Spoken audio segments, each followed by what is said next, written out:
என்றும் நான் செல்ல மாட்டேன்.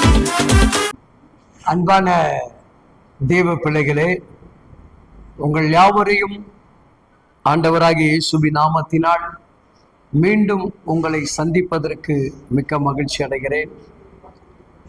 கர்த்தருடைய பெரிதான கிருபைகள் நம்மை நடத்தி கொண்டிருக்கிறது. இந்த யூடியூப் சேனல் மூலமாக இந்த ஆண்டு நீங்கள் கொடுத்த மிகப்பெரிய பேர் ஆதரவுக்காக உங்களை மனதார நன்றி செலுத்துகிறேன். இதற்காக அதிகமாக முயற்சி எடுத்த அன்பு மகளையும் உள்ளத்தில் ஆழத்திலிருந்து மனதார நன்றி செலுத்துகிறேன். தேவன் உங்களை இன்னும் அதிகமாக ஆசீர்வதிப்பார். நீங்கள் செய்த பணி கர்த்தருடைய பார்வையில் விலையேற பெற்றது. உங்களுடைய பணியை கர்த்தர் இன்னும் உயர்த்தட்டும். கல்வியிலே உயர்த்தி அநேகருக்கு முன்பாக தேவன் உங்களை மேன்மைப்படுத்துவார். ஏன்னா வார்த்தைகளை கேட்கும் பொழுது அந்த குடும்பங்கள் விடுதலை அடைகிறார்கள்.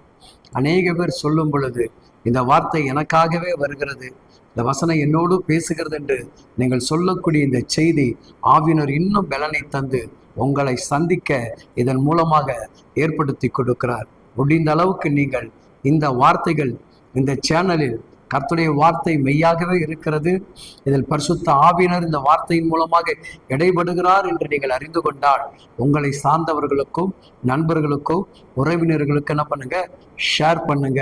இந்த ஊழியத்திற்கு நீங்களும் கொஞ்சம் தோள் கொடுங்க. இது பொருளாதாரத்தை கேட்கல, பணத்தை கேட்கல. நீங்கள் செய்யக்கூடிய ஒரே ஒரு காரியம் மற்றவர்களுக்கு கர்த்தருடைய வார்த்தைகளை கொண்டு போய் சேர்ப்பதற்கு நீங்களும் ஒரு கருவியாக இருக்க வேண்டும் என்று நான் விரும்புகிறேன். நிச்சயமாக நீங்கள் இருப்பீர்கள் என்று நான் நம்புகிறேன். அதனால்தான் இந்த அளவுக்கு நம்மளை கர்த்தர் கொண்டு வந்திருக்கிறார். வேதம் சொல்லுகிறது, 1 தெசலோனிக்கேயர் 5ஆம் அதிகாரத்தில் இவ்விதமாக சொல்லுகிறது. 17வது வசனம் சொல்லுகிறது, இடைவிடாமல் ஜெபம் பண்ணுங்கள், இடைவிடாமல் ஜெபம் பண்ணுங்கள். என் அன்பு தேவ பிள்ளைகளை, உன் ஜெபம் உன்னை வாழ வைத்து கொண்டிருக்கிறது. உன் ஜெபம் உன்னை பாதுகாத்து கொண்டிருக்கிறது. உன் ஜெபம் உனக்கு விடுதலை கொடுத்து கொண்டிருக்கிறது. உன் ஜெபம் சகல காரியத்தையும் புதிதாக மாற்றி கொண்டிருக்கிறது. எப்பொழுதும் உன் ஜெபத்தை விட்டு விடாது. எந்த நிமிடத்திலும் ஜெபத்தை மறந்து விடாது. நேரம் கிடைக்கும் பொழுது பிள்ளைகளோ கணவர்கள் ஆபீஸுக்கு கடந்து போன பிறகு நேரங்கள் உனக்கு அதிகமாக காணப்படும். அந்த நேரத்தில் நீ உன் குடும்பத்திற்காக, உன் பிள்ளைகளுக்காக, உன் கணவருக்காக அதிகமாக பாரப்பட்டு செபி. உன் ஜெபமானது அவர்களை பாதுகாப்பாக பத்திரமாக வீட்டுக்கு கொண்டு வந்து சேர்க்கும். ஒருவேளை தடுமாற்ற வாழ்க்கை வந்தாலும் சரி, பாவம் பிள்ளைகளை மேற்கொள்ளக்கூடிய சூழ்நிலைகள் வந்தாலும் சரி, உன் ஜெபம் என்ன பண்ணுங்க, அதை அனைத்தையும் முறியடித்து போட்டுவிடும்.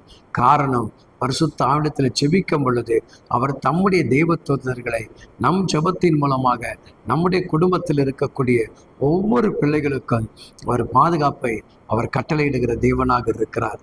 நாம் ஜெபித்தால் மட்டும்தான் இன்னைக்கு கிறிஸ்துவின் மூலமாக ஜெயத்தை பார்க்க முடியும்.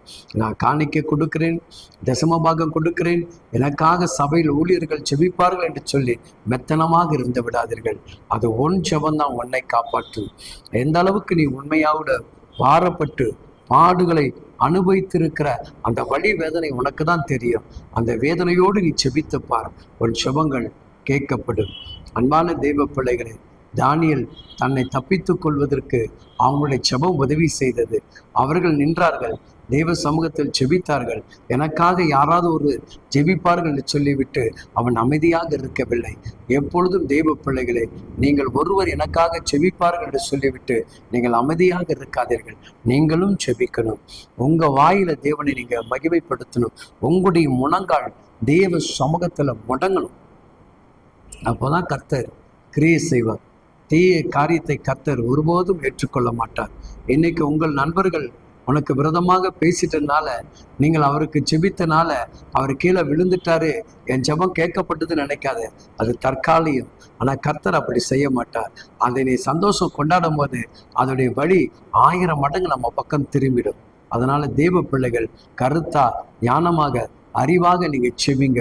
உங்க குடும்பத்தை காப்பாற்றுவதற்கு எண்ணத்திற்காக செபிங்க. உங்க குடும்பம் ரட்சிக்கப்படுவதற்காக செபிங்க. உங்க சபை ஆசீர்வதிக்கப்படுவதற்காக செபிங்க. கர்த்தர் கூட இருந்து உங்க ஜெபங்களை அவர் கேட்பாராக. ஆமென், ஆமென்.